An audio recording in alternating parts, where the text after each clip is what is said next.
प्राचीन समय में राजा सूरथ नाम के राजा थे। राजा प्रजा की रक्षा में उदासीन रहने लगे थे। परिणाम स्वरूप पड़ोसी राजा ने उन पर चढ़ाई कर दी थी। सूरथ की सेना भी शत्रु से मिल गई थी। परिणाम स्वरूप राजा सूरथ की हार हुई और वह जान बचाकर जंगल की तरफ भागा। उसी वन में समाधि नाम का एक बनिया अपनी स्त्री एवं संतान के दुर्व्यवहार के कारण निवास करता था। उसी वन में बनिया समाधि और राजा सूरथ की भेंट हुई। दोनों का परस्पर परिचय हुआ। वे दोनों घूमते हुए महर्षि मेघा के आश्रम में पहुंचे। महर्षि मेघा ने उन दोनों के आने का कारण पूछा तो वे दोनों बोले कि हम अपने सगे संबंधियों द्वारा अपमानित एवं तिरस्कृत होने पर भी हमारे हृदय में उनका मोह बना हुआ है। इसका कारण क्या है? महर्षि मेघा ने उन्हें समझाया कि मन शक्ति के अधीन होता है और आदि शक्ति के अविद्या, और विद्या दो रूप है। विद्या ज्ञान स्वरूप है और अविद्या अज्ञान स्वरूप।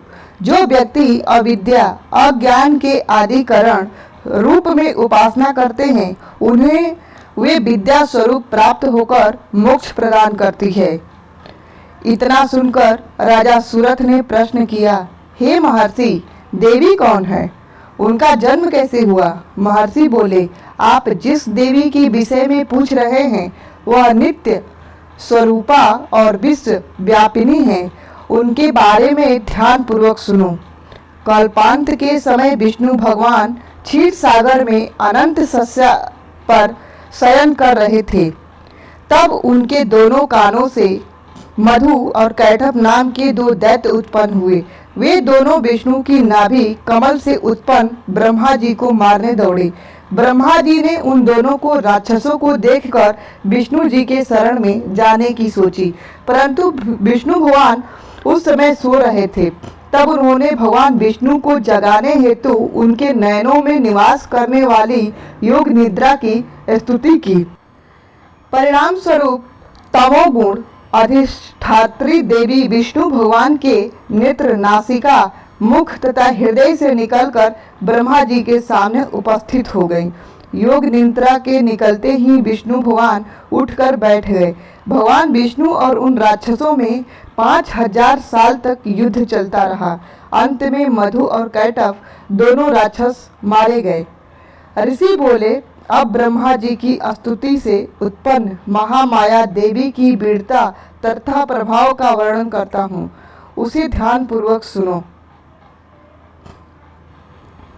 एक समय देवताओं के स्वामी इंद्र तथा दैत्यों के स्वामी महासुर में सैकड़ों वर्ष तक घनघोर संग्राम हुआ। इस युद्ध में देवराज इंद्र की पराजय हुई और महिषासुर इंद्रलोक का स्वामी बन बैठा। अब देवतागण ब्रह्मा के नेतृत्व में भगवान विष्णु और भगवान शंकर की शरण में गए। देवताओं की बातें सुनकर भगवान विष्णु तथा भगवान शंकर क्रोधित हुए।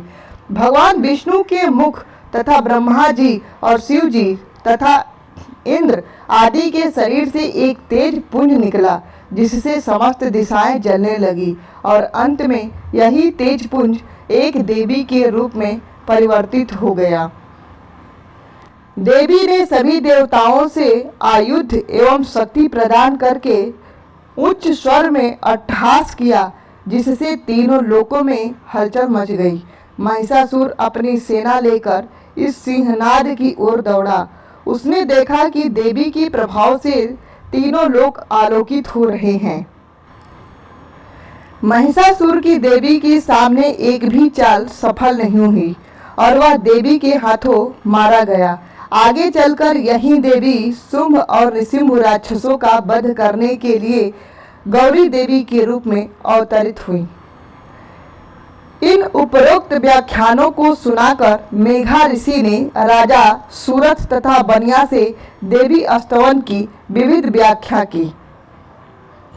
राजा और वणिक नदी पर जाकर देवी की तपस्या करने लगे।